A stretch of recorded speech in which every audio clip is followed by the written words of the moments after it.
Well folks, welcome back to the workshop. Today we've got a big Makita in for repair, and this one's looking a wee bit worse for wear. This is the HR4013C 2016.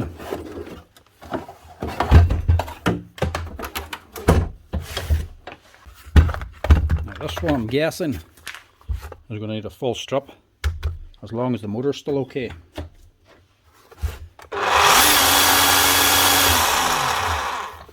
Yeah, motor sounds alright. She's just looking a wee bit worse for wear. Bit slack everywhere, and the tool holder looks to be leaking a lot of grease, or else it's had a lot of grease put into it.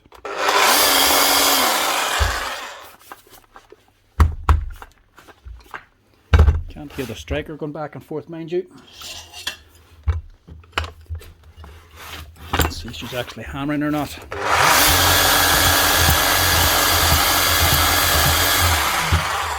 Nah, so that's her. She needs a service.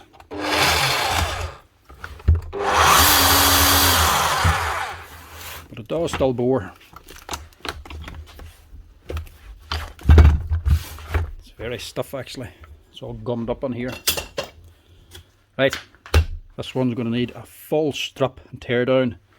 Clean everything out, clean that tool holder especially. Get new O-rings and seals onto here, and new grease. Get this thing up and hammering again.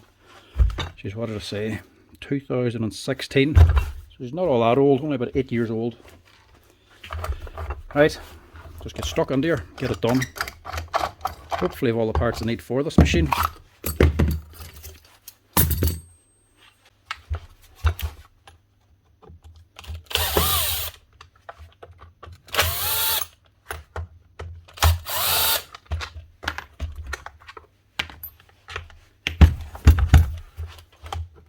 This band has to come off first before you can take the handle off.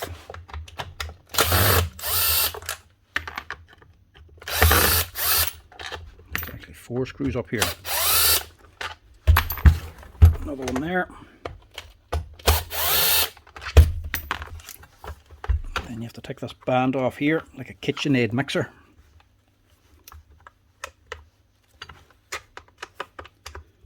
Normally they're not tight. There we go. Prise it up a little bit. Take that off. Your handle can come off then.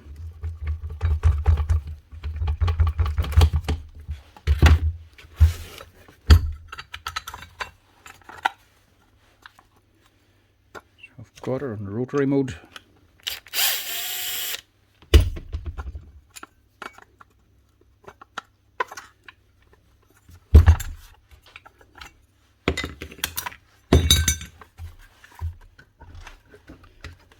Tackle the tool holder before we go any further. Need something bigger than that. Yeah, I wouldn't say that's an oil leak. I would say that's just grease being put onto it. See, it's been losing the hammer and he's been pumping it full of grease, hoping that would keep it going.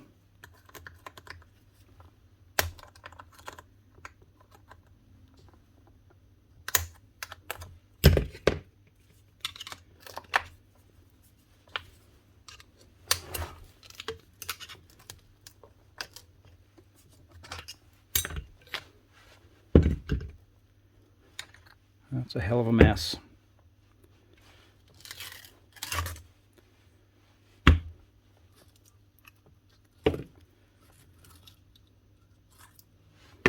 Looks like black molly grease as well. They're really, really messy stuff. Clattered.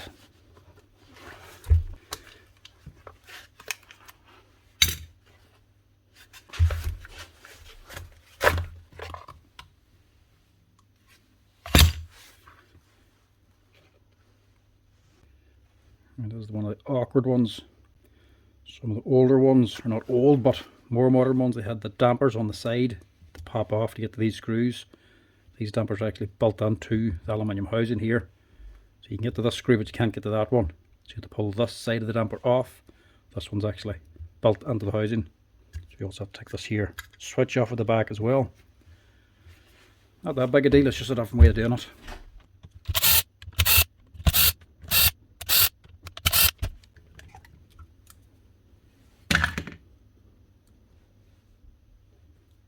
right, don't pull that off.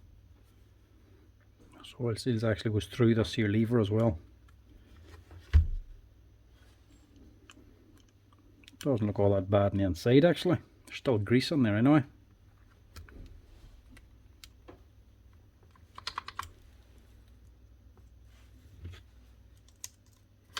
Should be a wee pin here. Pop that out. Yeah, it looks alright.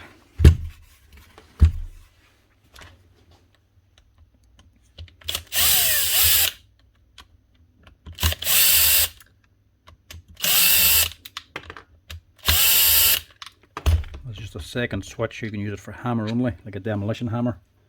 Instead of using the trigger at the back and holding it on all the time, if you put it over to hammer only mode, it engages the switch and leaves it locked on, and you can actually just start and stop the machine with a push button. So you can switch it on and leave it running. Saves you holding the trigger all day.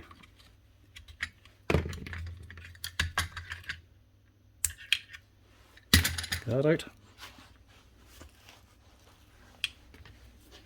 These here then are very easy to remove. Just give it a wee twist. And that's your dampers. Just a big spring and a counterweight inside, and then another string down on here. So instead of being two sides of this here, instead of metal tube connecting both sides, it's actually just the other half, just part of the housing.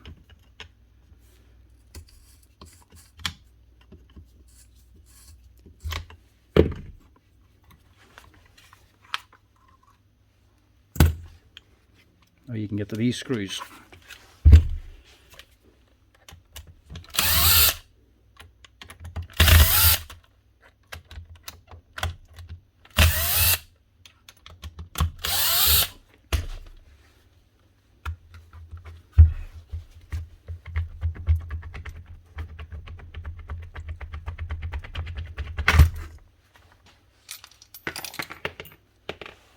Back to that in a minute.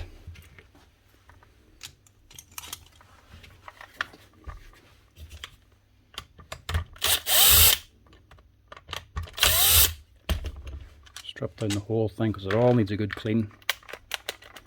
I also want to check the brushes and bearings as well. This thing's seen plenty of work. There's no way to actually lock this fan to get the nut off. Don't go clamping the fan. Just use a wee impact driver. Takes it off straight away. And just leave the nut and the actual magnetic holder then. That's just a number 8 or 8 mil. Is it 8 or 10? Sorry, 10 mil tech holder. That's all I use. That takes the fan off, no problem. Also just took out the controller.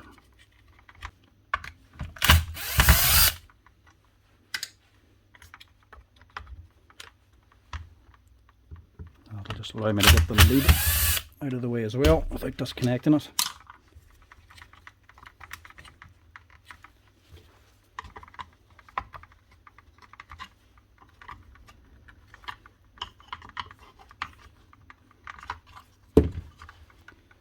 Pull that out. Do the little clean on major.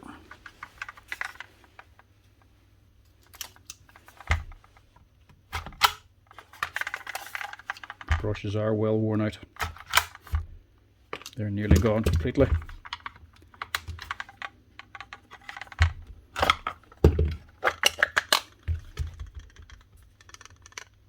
What's that, a rattle?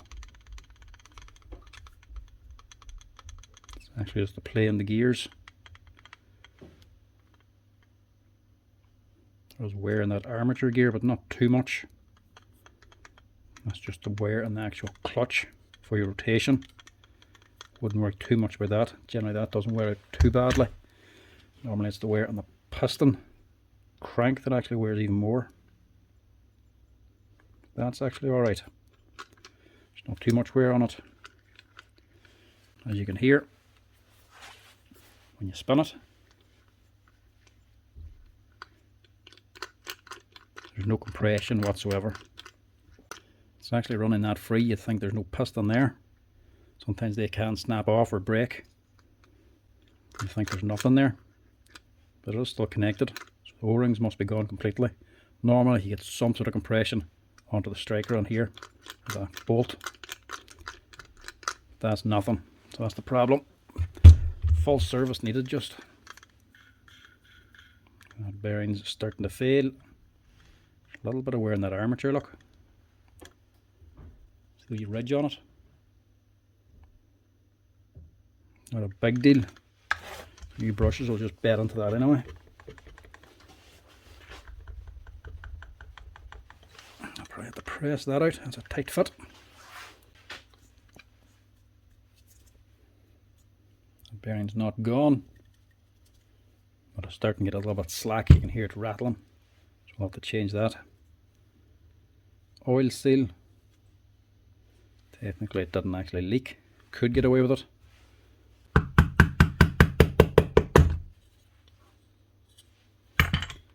The rest of that looks alright. Everything just obviously needs a good clean.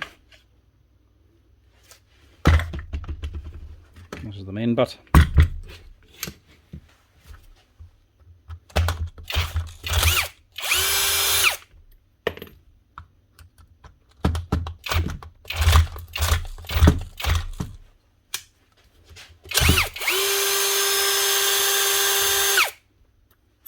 Surprised that wee draw could open them.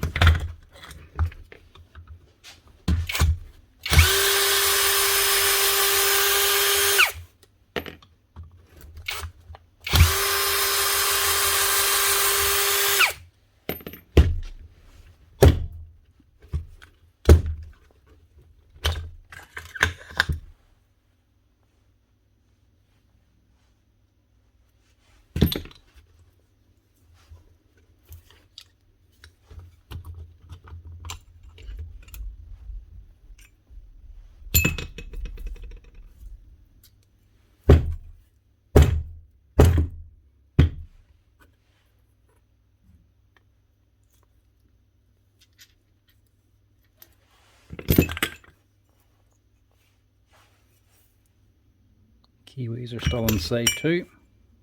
Take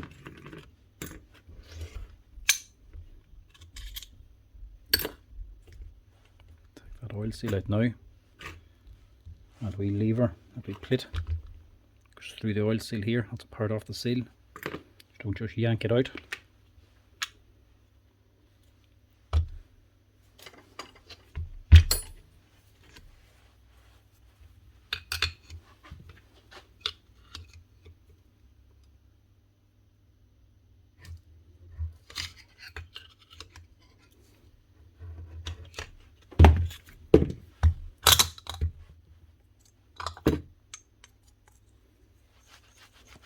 There's where it's not getting any compression anyway. That's just sliding back and forth. That O-ring's completely worn out. Big flat spot on it, but also bone dry. So it was running really hard for a long time. The grease has migrated out, thrown away, dried up, congealed. So it's actually moved all away from the inside. Well, it's been getting no grease.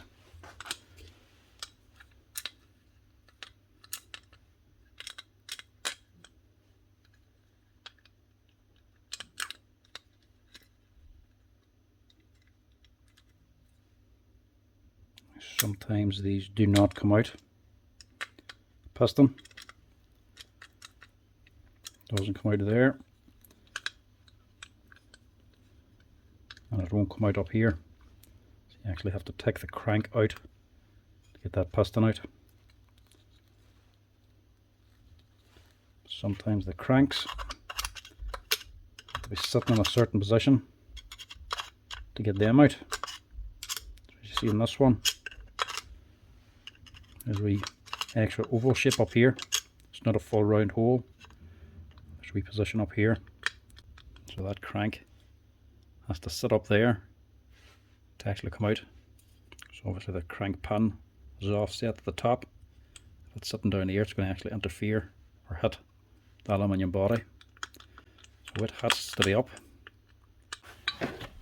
Could tap it out, but because it has to sit in that position, the con rod's in the way.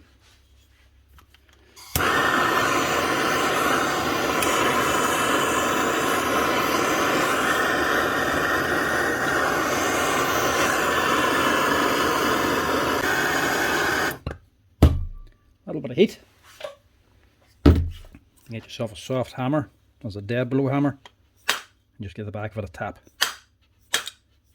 You'll see that gear, the crank, walk its way out. That's that. Your piston can then just drop out. Same story. O-ring's completely gone. Worn away to nothing. The rest of it looks alright. So now all we have to do is cart everything over to the parts washer and wash everything down until it's spotless. This is the long and very boring part, the bit I hate.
Right, let's make a start on this. So everything washed and cleaned down, and the bearings changed in the armature. It's a 6201 at the top and a 608 at the bottom. Plus you also give the com bar a wee bit of rub down as well. Just flatten it off and take off the wee rough spots. Not essential, but it might help. Right, let's see what we can do here. Not going to change this seal. Nothing actually wrong with it. Get away with that one. Could change it if you wanted, but I don't have one in stock. And I don't want to wait for this one oil seal to come in before putting this back together again. That one will do fine. Couldn't find that seal at all. And these ones took a lot of searching to find. So, fluoride ring and the striker's actually gone as well. So I'll have to replace them. That's that number there, and as you can see, they're €14 each. Not cheap to be replacing. They're easy enough to find. But these O-rings took a lot of searching. Don't actually have the right ones in stock. But these are old stock. But I had to do a wee bit of digging to find them. If I go into the breakdown for this here, the 4013, there's actually two different O-ring numbers. What are they now? Part number 47 and 48, and they are two different numbers. But if you look at number 47, that's 47-1. So these two are the same. But this one here, the 47 on its own, is an older number. So that was 213379-2. Don't have these in stock. Checked everywhere. So I went looking for this one. Also don't have that in stock. But this particular hammer, a lot of Makita stuff to reuse some of the parts. So if I look up that number on its own, it comes up this here, it tells me what other machines them O-rings are used on. So it's also on the 4011C and the 4001C, an even older machine. If I look through those boxes here in the workshop, I also don't have either of them two numbers on stock. So still didn't have them. But if I go on to the old computer, which is basically the same computer but a computer within a computer, and go on to the old Makita software, this is from 2009 I think, and I actually search one of those hammers. So if I go on to 4000, I can go on to the 4011 or the 4001, go on to the older one, and if I check the same parts from back in 2009,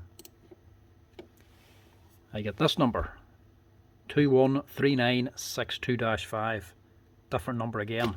This is the original number for this machine, which one then was upgraded, or they took out a new machine, took out a new number, thus became obsolete, and they changed to the new number.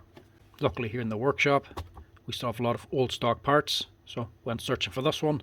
Lo and behold, I actually have this one on stock. Exact same O-ring, just a different number. So this number here was eventually replaced with this number here, and then the newer machine again got replaced again, and it became this number. So you have three different ones you can search back on if you have old stock. I didn't have the newer ones, but I did have the older ones. Which is handy that I do have the old ones, because without these, this repair wouldn't be going ahead today. We'll have to leave it till another week or so. The other part I'm not going to change is this oil seal here. Main reason being, it's actually fine as well. Nothing wrong with it. The oil at the top is more than likely chisel grease put onto it. But more so than that, Makita don't sell that on their own. You have to buy the aluminium housing for it to get that oil seal, which is a bit of a handling. That part costs about €80 to buy, instead of just what, €4 or €5 for an oil seal. Normally it's not that big a deal, right enough. They don't fail that often, but they do sometimes. So you'd rather be able to get that oil seal instead of having to buy a whole aluminium housing. But it's not the end of the world. You can just buy the seal on its own from a manufacturer. So if your oil seal goes, don't go replacing this aluminium housing just for that oil seal. Go online and look up 32 inside diameter, 42 outside diameter, and it looks like an 8mm thick oil lip seal. So that's what it is. Now first things first, we'll change the O-rings and these fluoride rings. This here's the actual striker bolt at the front. This actually hits your chisel, and as you can see the fluoride rings on it. See that red band on there? That's not a band, that's the red O-ring underneath. The actual rings on the front are worn through. They're actually split in half, so they need to be replaced.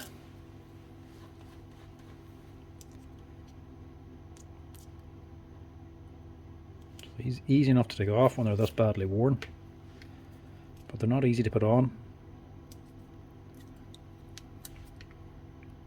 There's nothing left of them at all.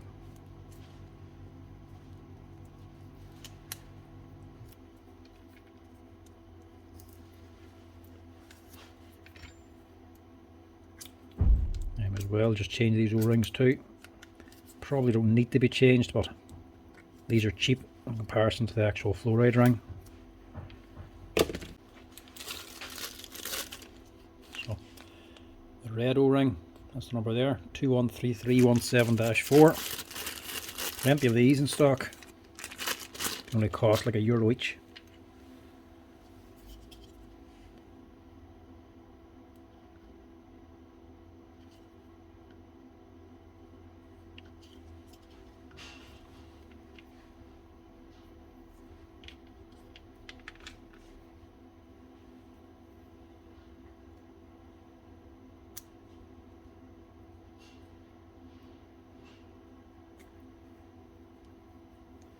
That's the easy bit. These are the hard bit. And not something you want to mess up at €14 each. There's no real way around it. These are quite rigid, but they have to go on this. So you have to just stretch them over.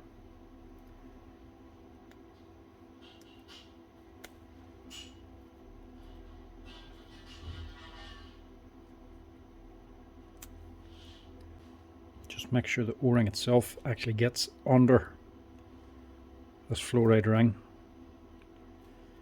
which can be tricky enough.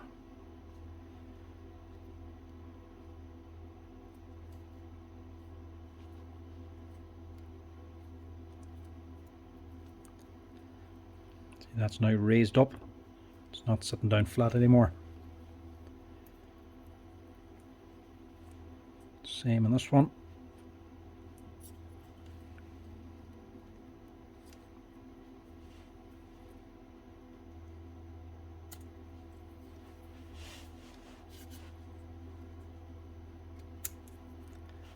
Doesn't help when everything's all greasy.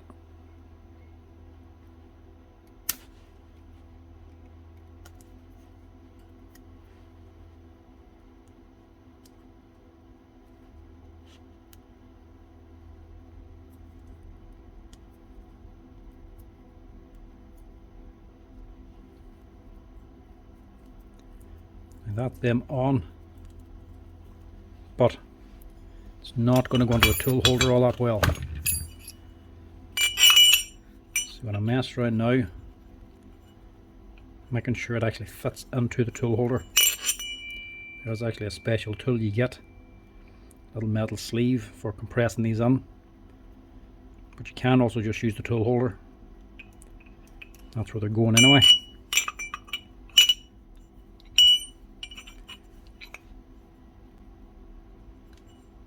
Just allow that to compress them in. Once it's actually going in and out and able to slide in, you can go ahead to the assembly.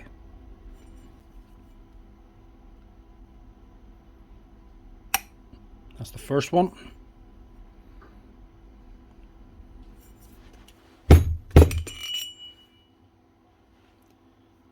You just want to make sure they're not kinking over. You can see the line there before it's going on. So you can see it's going on right, and it's actually tapering up the way it's supposed to do. So it should be safe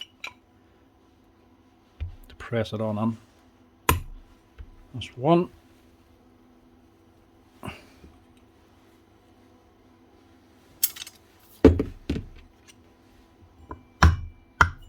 Two.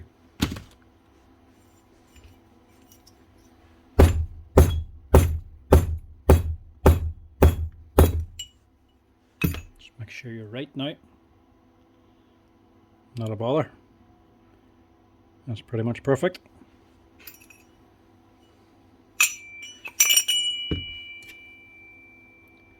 Now we have it on, I'll just leave it on.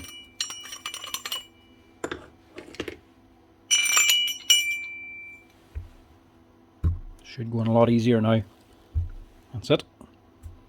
And because they were changed as well, whenever you start hammering, whenever you're finished the service, it'll take a little bit longer a wee bit harder to get it to actually start hammering. So run it for about 4 or 5 minutes to actually get that there work back and forth and heat it up, and to get the actual striker freed up again, because them new rings will be tight on the holder. Leave that for now. We'll just get the other O-rings on too.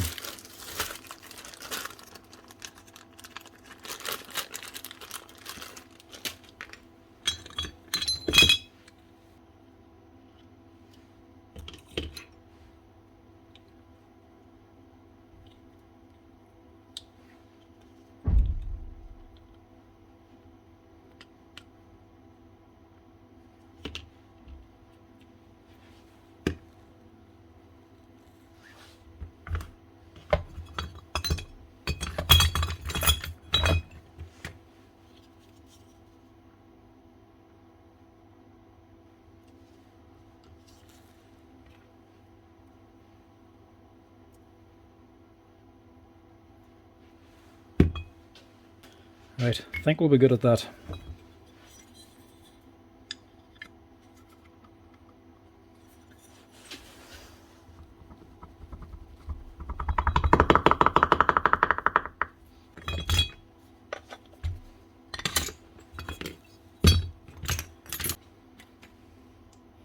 That's the first piece, that little wave washer. That sits at the bottom of the housing.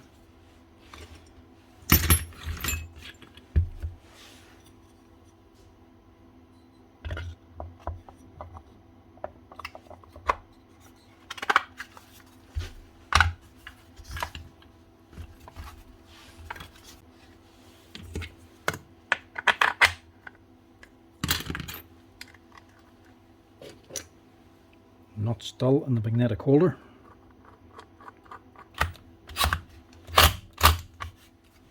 One quick wee tighten. That's all it takes. Don't need to put too much force onto that.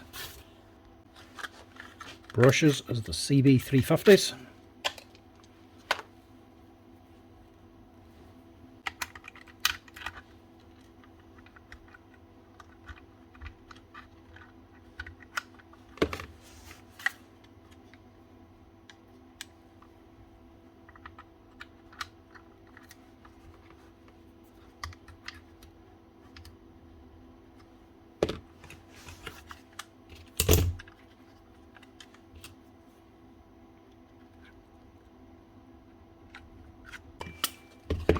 Just get that finished off.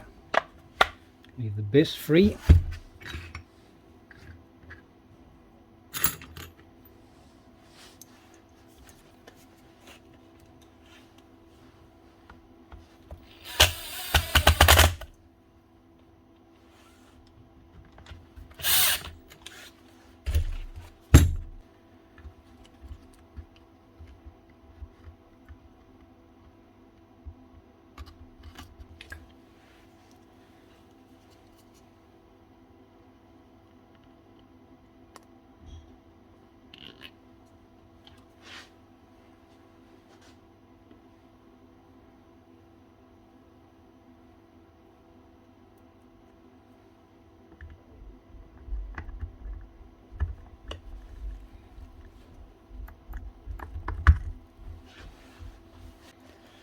Now, Makita hammers, I do like to put a little bit of extra gasket seal around here. It's not always necessary, but from experience, from older hammers especially, I do like to have a little extra on there. Always changing this here seal doesn't always do the job. More reliable to put a bit of instant gasket fix on there.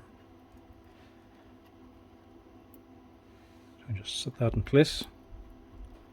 It'll guarantee no leaks.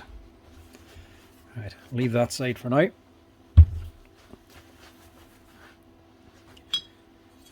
We'll get on with here. First thing is your piston.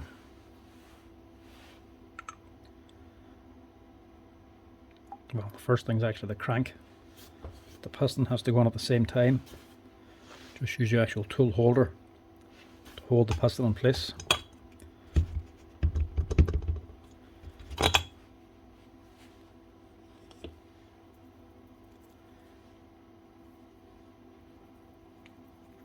This has to be pressed in later. It just makes this little job a bit easier.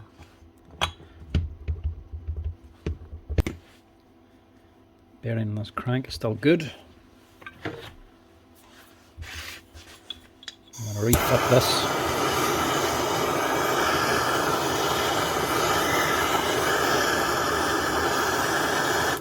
Trying to hold a roasting hot piece of metal, holding the piston and the con rod in the right position, whilst also trying to install the crank all at the one time. Can be kind of tricky.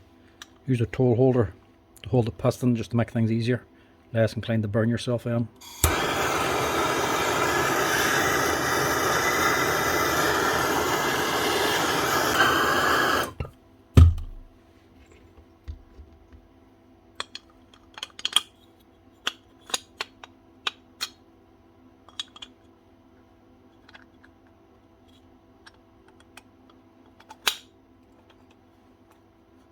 That's her.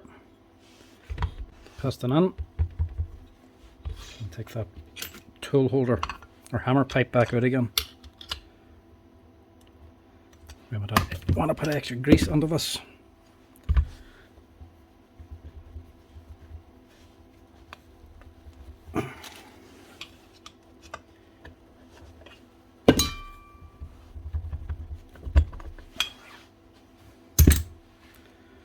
That's it installed now.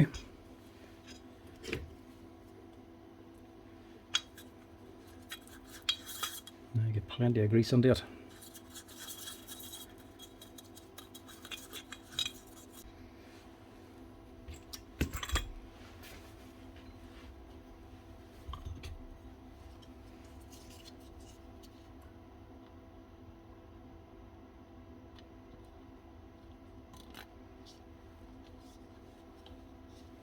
The rotary gear goes on first. Make sure it goes all the way down.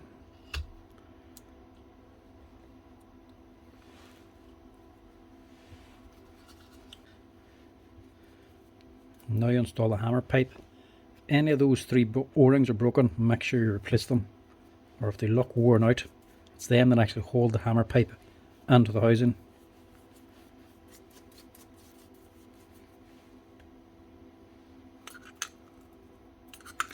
Just make sure there's plenty of grease inside of this.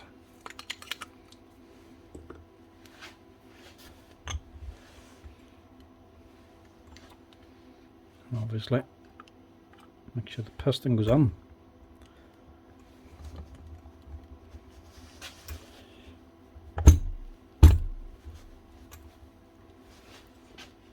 Be sure that it's all the way back. All three O-rings are pressed on. Can sometimes go on and it feels like they're all on, but there's one not. That'll be sitting up too high. So whenever you put the top half on, nothing will actually close.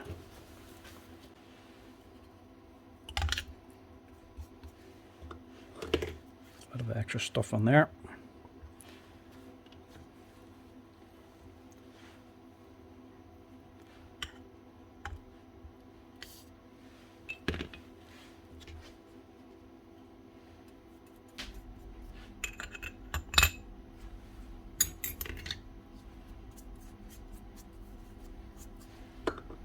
Now this needs to be done right, and I can't remember which way it is.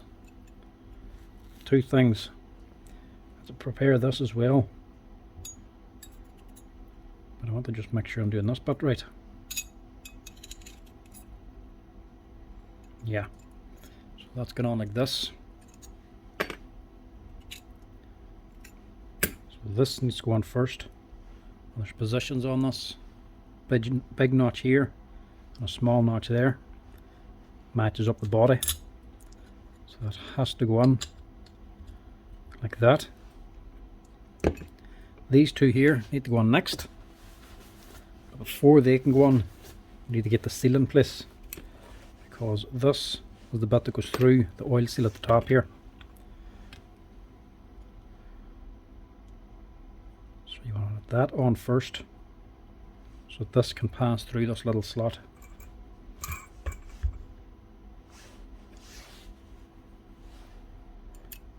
And then put them on. and slide them in, making sure it goes through that little hole.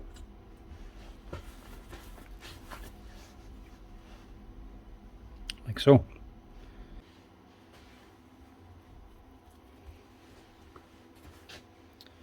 Now there should be a small spring.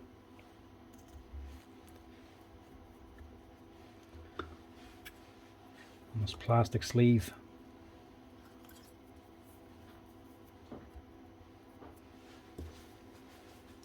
And leave that for now.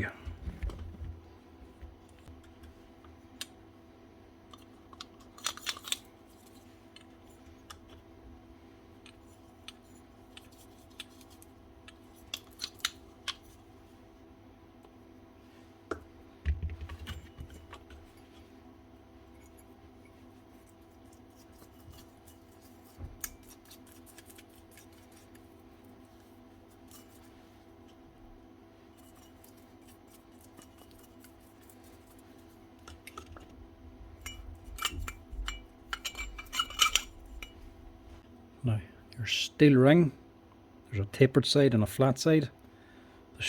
The tapered side goes on top of the striker bolt down there, and the flat side is going against this here rubber O-ring or damper.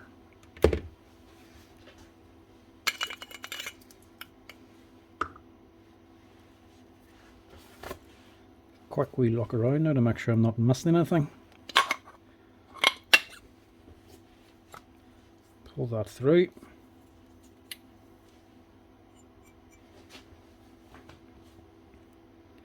I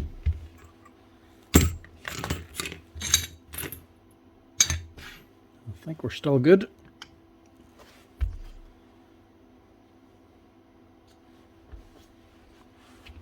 The O-ring's still on the end of this. Get a couple of socket heads and get a wee bit of Loctite onto them.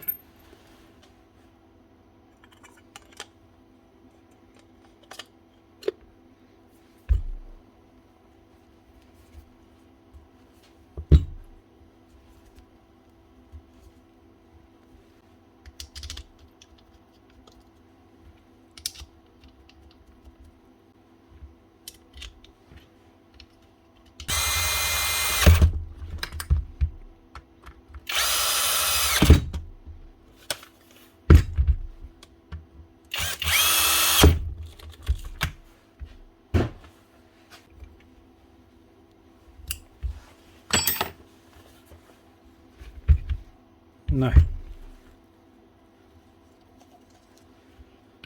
get in here topped up.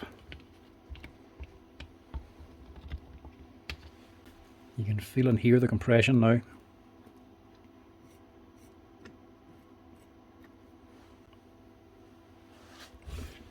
Take back the motor housing and make sure there's a bit of heavy grease on here just to hold on this washer as you're putting it back together, otherwise it just drops out. That's going to be sitting on top of here and stop the actual crank gear from rubbing on the top of the needle bearing.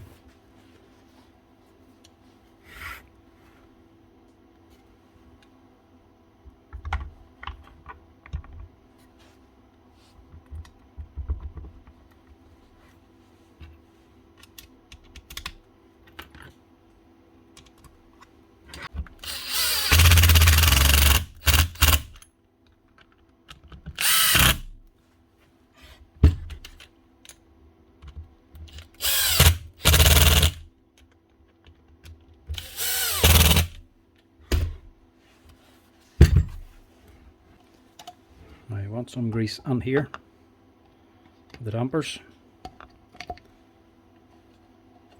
I'll just do these one at a time. One in.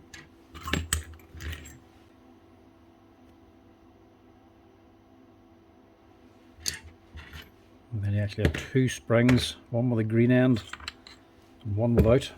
What did I put on?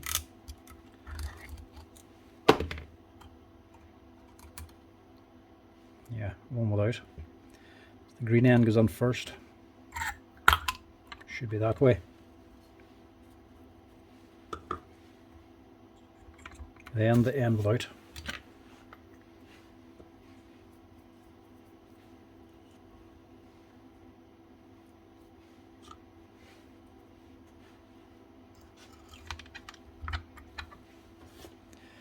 Flat screwdriver then, just to install them.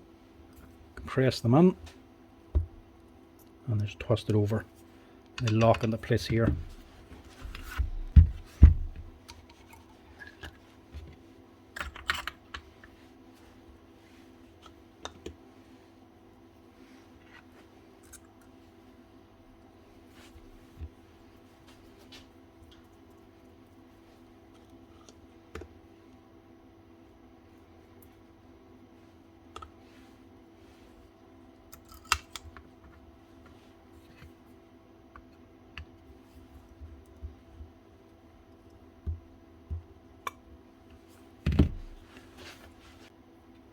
And this is your selector. Let's get on this way. Just put a bit of grease into that first, just in case.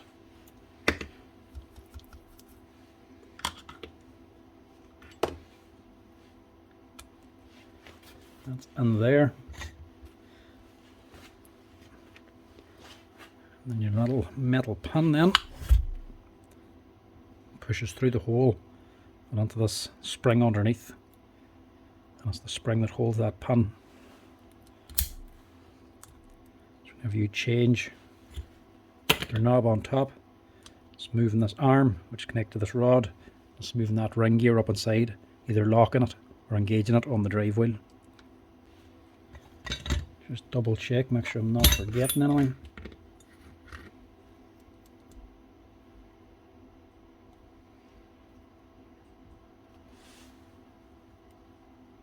No, it's okay. That sits underneath this metal ring. I think that's us.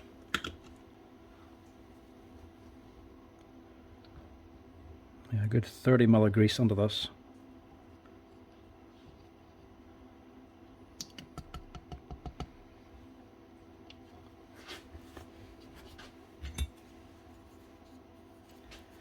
And what you want to make sure is that this pin engages that selector.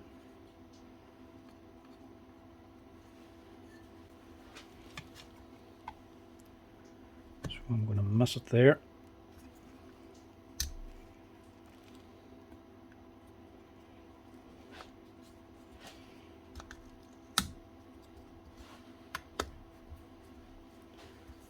It feels good. I'm also going to put a wee bit of Loctite on these screws as well.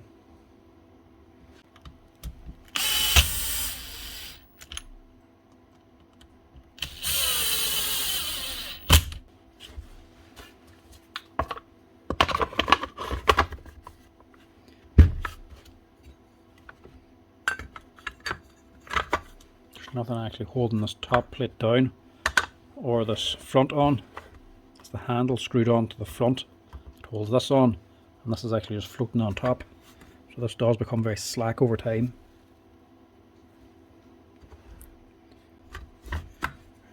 Leave that for now and get this on.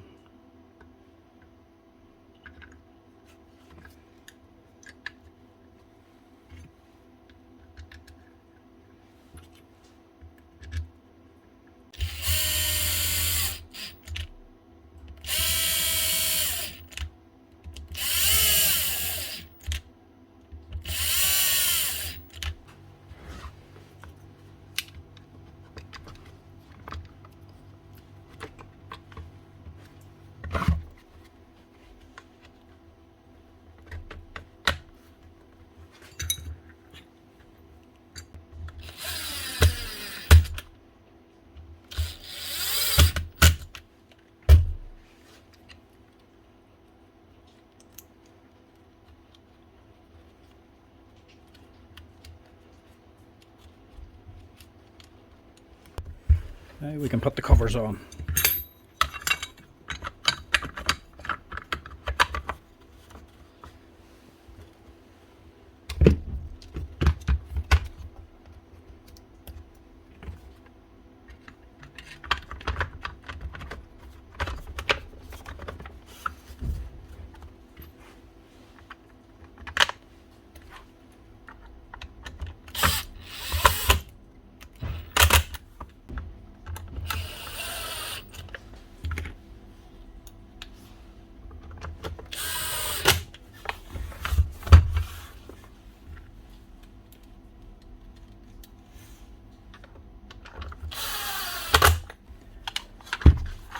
And the KitchenAid band,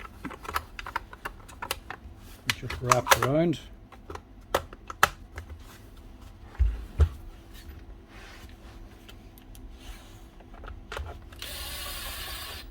Purely aesthetic,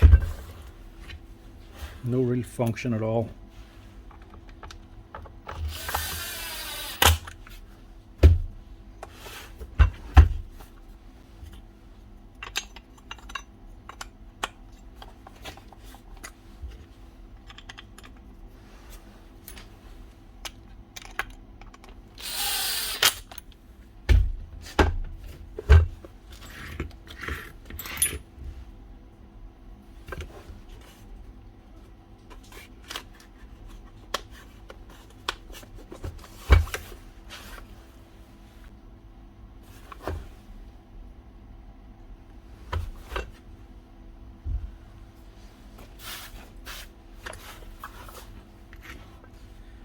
That's what this O-ring here is for. That's on first.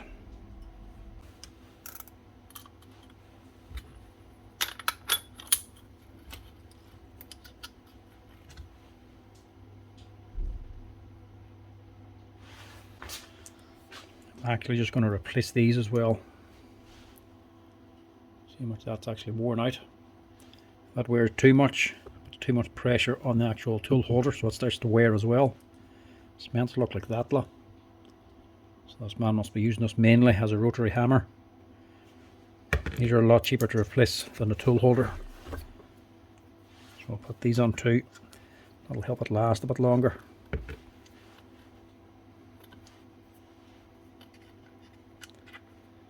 Keeping the thing well greased will also help it last.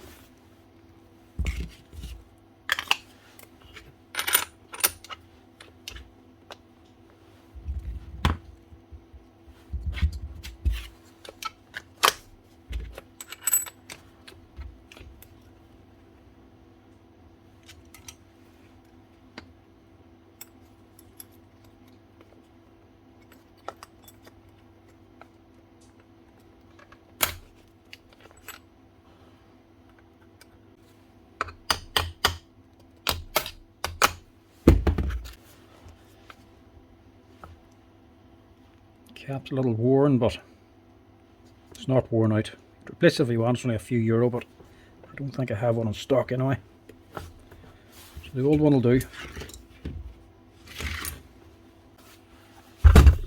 Now, me saying to make sure you have everything in there. Look what's hiding under the bag. One part missing.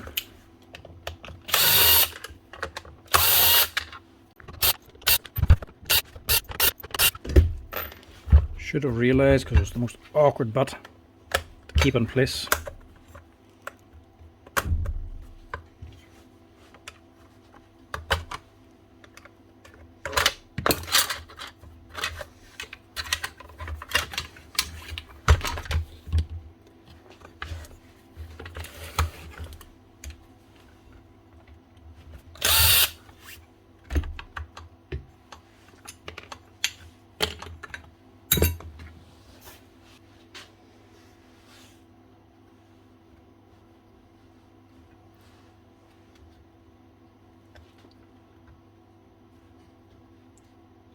It sits down there, and some gauging.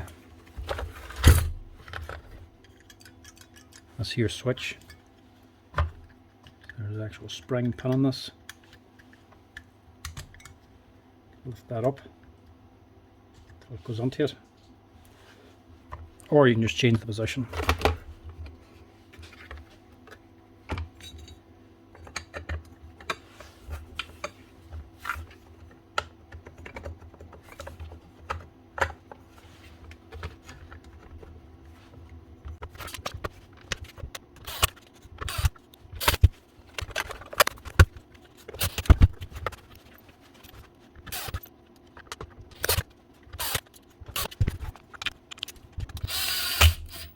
Now, hopefully that's it.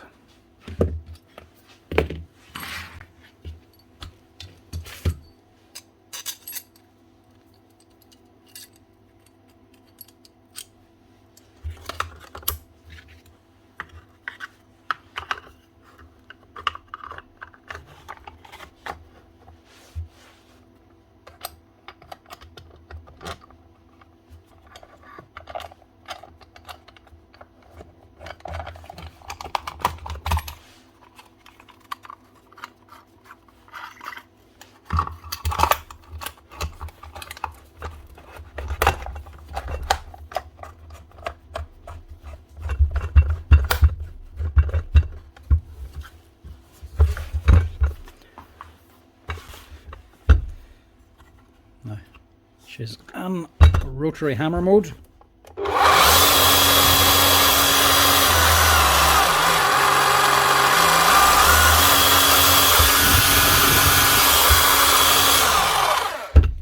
She's looking and sounding good. You put her up to hammer mode then.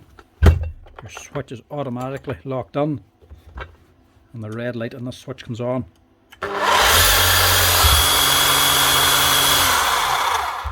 It just puts it on hammer only mode. Right, make sure she's hammering now.